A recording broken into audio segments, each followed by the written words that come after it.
Sesibuyile nesiqephu sesihlanu. Siyacela ukuthi uthi umusha ucela usifollowe uphinde usilikele futhi. Uma kaMamtshenge naye wayethakatha. Lokho kwamholela ekuthena afe ngesihluku esibuhlungu. Akekho umuntu oyengaze endaweni ukuthi uyathakatha. Wambona ngisho ebusweni ukuthi umthakathi. Uma kaMamtshenge wayenexhiba lakhe. Bonke abantu babeshaqeka mebelibona bebuza ukuthi ukhona umuntu ohlala kule ndawo le. Bebuza ukuthi ukhona umuntu ongahlala lapha. Okwakuthusa kakhulu ukuthi le ndlu yakhe yayihlezi nekhandlela elivuthayo phansi ngomnyango njalo. Okwakumphatha kabi uMamtshenge ukuthi wayinendlu encane. Okwakwenza ukuthi angakwazi ukusebenza kahle kunelwane zezwe. Waba necebo lokuthi ahambe yohlala nomndeni wakhe ukuze ezoqotha wonke awuqede. Wabaphendula bonke imkhovu wasebenza ngabo umuzi wabo. Uma kaMamtshenge wayenomngani futhi. Umngani wakhe wayengamthandi ngoba wayenamandla angaphezulu kwakhe owayebizwa ukuthi unhliziyombi. Yena ke wayenempisi ayesebenza ngazo. Impisi zakhe wayesebenzisela ukuthi abulala abantu. Wayenomona kakhulu ngoba nakho uma kaMamtshenge wayekwazi ukuguqula abantu abenza imkhovu yakhe. Kwakuyona mkhova ayisebenza ngayo lo Mamtshenge. Yayihlala endlini yakhe.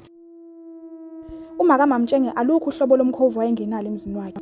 Ngisho umyeni wakhe imbala wamguqula umkhovu ngenxa yokuthi wayengahambisani nalezi zinto azenzayo.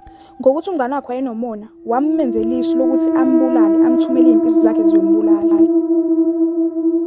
Wabese ethumela impisi zakhe inhliziyombi. Nazo zazingathetheleli, zaziya la thunywe khona. Zenze lokho ezikuthunyiwe futhi. Phela unhliziyombi wayesewazi ukuthi uMamtshenge uyiphi indaba. Wayesemnyanya ngale ndlela yokuthi akasafundisha phela.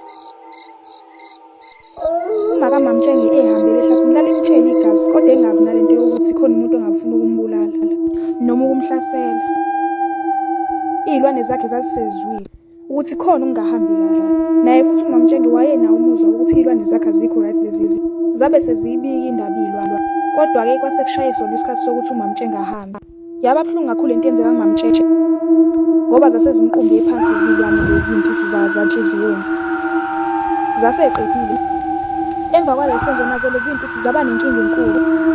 Unhliziyombi wayesesola esedabuka futhi naye ngoba yababuhlungu into enzeka kulezi impisi zakhe. Bathi kaMamtshenge kodwa uma ufuna ukwazi ukuthi kwenzakalani ngempisi, ngiyacela ukuthi ulike uma ungakalike, uphinde ufollow, ucomment, uphinde ushare khona uzobona esinye isiqephu esilandelayo.